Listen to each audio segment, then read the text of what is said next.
Dália Chaves, que é instrutora de workshops, artista e gestora cultural. Possui graduação em filosofia, mestrado em gestão e comunicação e é pós-graduada em pedagogias da diferença. Dália trabalha com estudantes, comunidades e espaços culturais para descentralizar a experiência artística e repensar a noção de individualidade, história e solidariedade. Dália, seja bem-vinda também, e agora a fala é sua. Hola, bueno, aquí todavía es temprano, así que les agradezco un montón, sea la hora que sea, ¿verdad?, que nos estén acompañando, y es un placer compartir aquí con todas ustedes este espacio. Bueno, igual que Maya, yo comienzo situándome, creo que es parte, o forma parte de un ejercicio, ¿verdad?, también de transparencia, y yo hablo desde América Latina, desde Centroamérica, El Salvador, un país en el que las estructuras del colonialismo y las prácticas del neocolonialismo siguen operando con mucha fuerza. Esto se constata desde el ámbito identitario cultural, en una pobre identificación que externamos con los descendientes de las poblaciones originarias, la negación de la herencia africana, la dominancia del heteropatriarcado y la violencia dirigida hacia la población LGBTIQ+.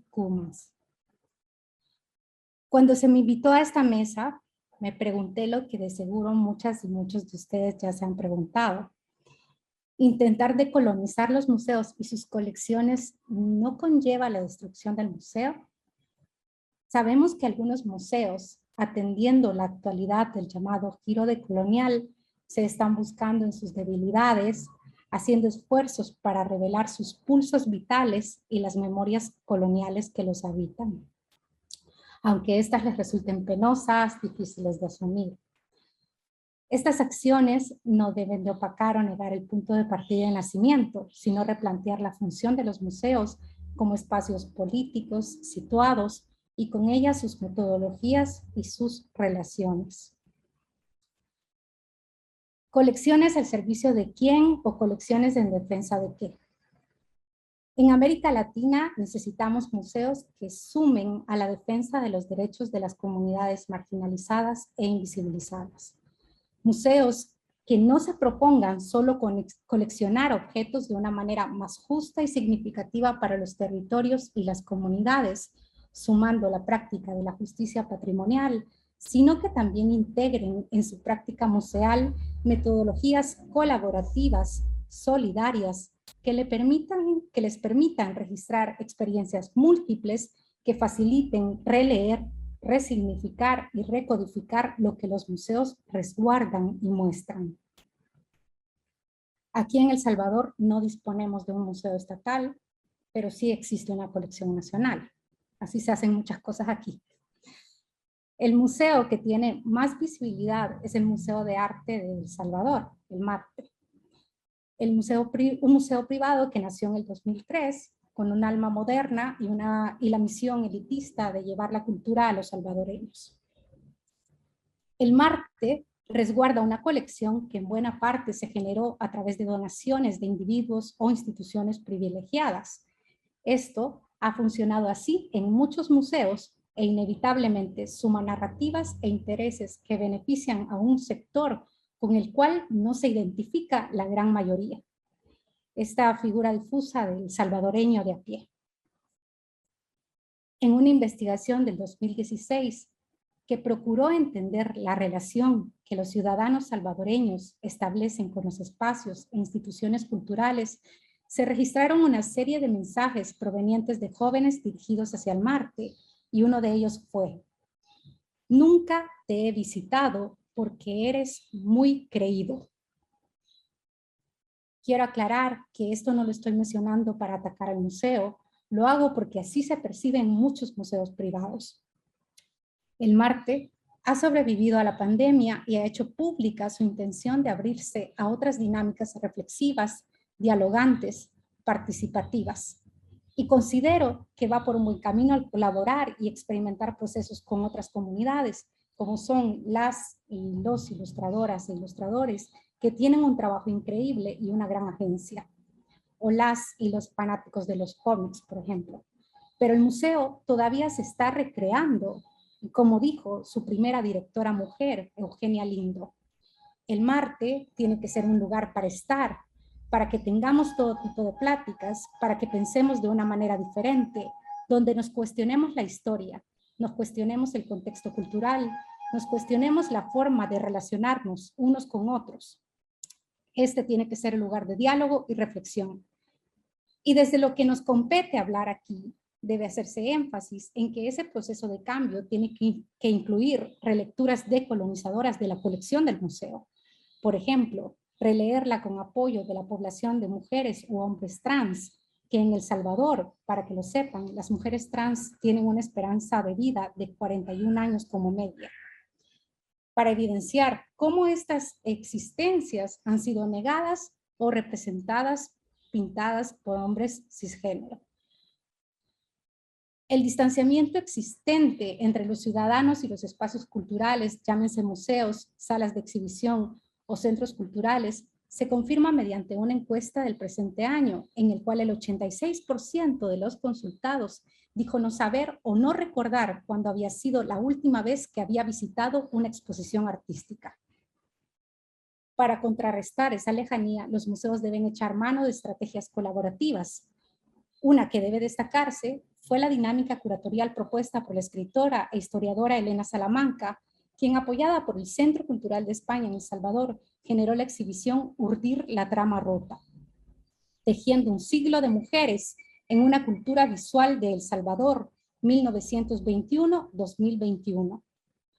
Salamanca integró piezas de las colecciones del Museo de la Palabra y la Imagen, el Museo Forma, el Marte, el Museo Popular, entre otros espacios, para rememorar y reconocer el papel de la mujer salvadoreña, no solo en el ámbito cultural, en el cual siempre ha sido convenientemente tolerada, sino en el terreno político. La exposición inicia con Prudencia Ayala, la primera mujer en América Latina que aspiró a la presidencia. Prudencia, a la que tildaron de loca. Esta exhibición puede parecer muy convencional al compararla con otras dinámicas de evaluación y reconfiguración comunitarias de las colecciones museales llevadas a cabo en otros países. Pero los estoy ubicando en El Salvador, un país que hace 2 días fue condenado por la Corte Interamericana de Derechos Humanos por criminalizar, torturar, encarcelar y contribuir a la muerte de Manuela, una mujer que en 2008 perdió su embarazo por una preeclampsia y fue condenada a 30 años de prisión, muriendo de cáncer, esposada en la cama de un hospital en 2010.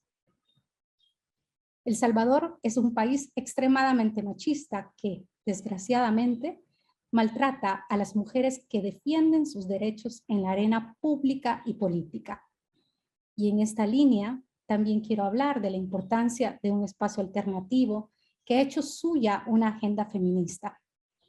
La Casa Bruja de las Amorales, un colectivo feminista que está luchando por crear espacios seguros para las mujeres y para su arte crítico. Si quieren apoyar, los museos también pueden animarse a coleccionar estas producciones potentes, coherentes, porque las Amorales están haciéndole frente a la ausencia de protección hacia las mujeres, la criminalización y a la criminalización del aborto. El 28 de noviembre de este año, las Amorales, junto con Aspid Arcoiris, una organización de mujeres trans, realizaron un performance, una acción incómoda para el Estado en la que, tendidas en el suelo, comunicaron: El Salvador es una fosa clandestina. Y aquí sí me voy a permitir solo compartir pantalla para que vean. Y así como lo mencionaba Maya, yo creo que la potencia también de este tipo de acciones es que no tienen una pretensión de entrar en un círculo artístico ya constituido, pues ellas están haciendo por una necesidad también de evidenciar la lucha y, bueno, su resistencia.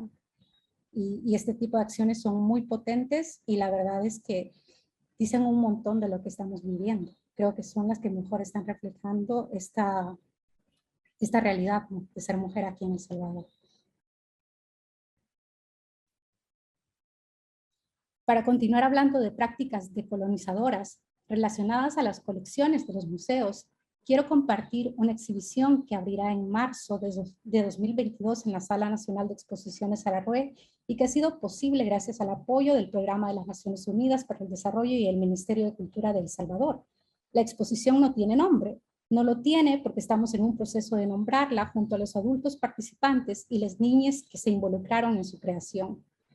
Una exposición que relaciona una etapa de la vida que por su fragilidad es muy incomprendida, la niñez, y un ejercicio que creemos exclusivo del hombre adulto letrado, hacer y construir memoria.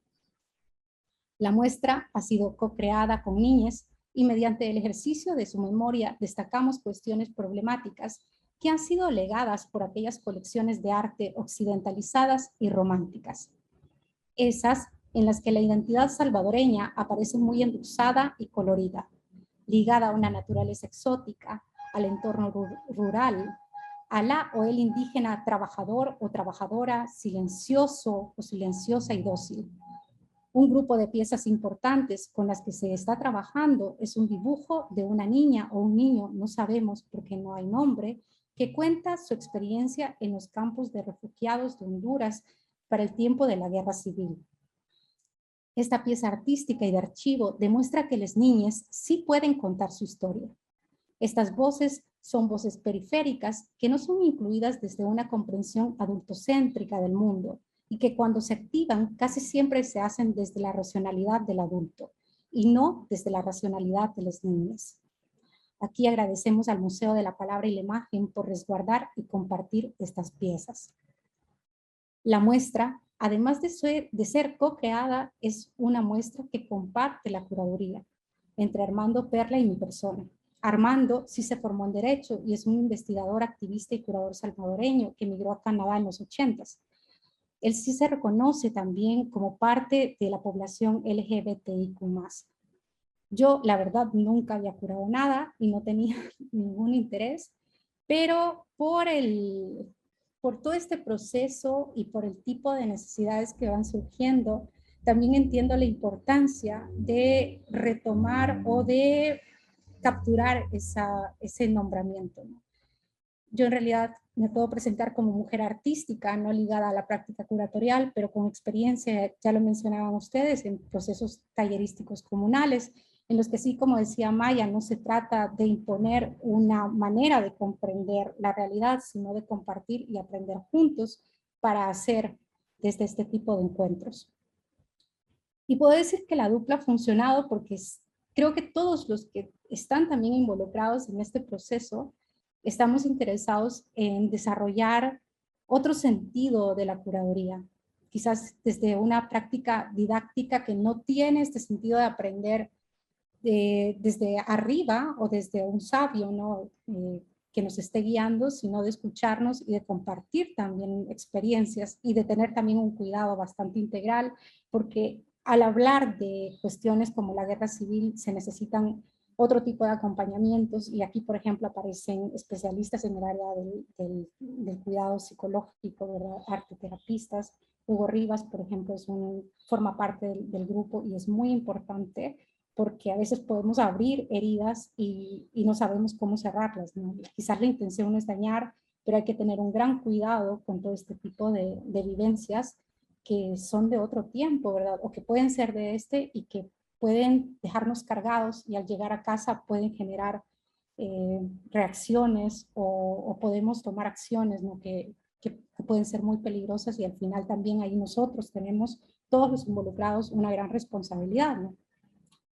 Entonces, en este caso, creo que el punto no se trata de privilegiar objetos artísticos por tratar temas, sino conectar con personas que entiendan la importancia de trabajar comunitariamente, artistas que también entiendan que las piezas funcionan para enriquecer una producción colectiva o una reflexión colectiva y comunitaria, También instituciones, llámense museos o pinacotecas, que estén dispuestas a prestar sus colecciones para generar, mediante la participación de todos, otros relatos. Y para, ¿por qué no?, coleccionar quizás también a partir de esos procesos.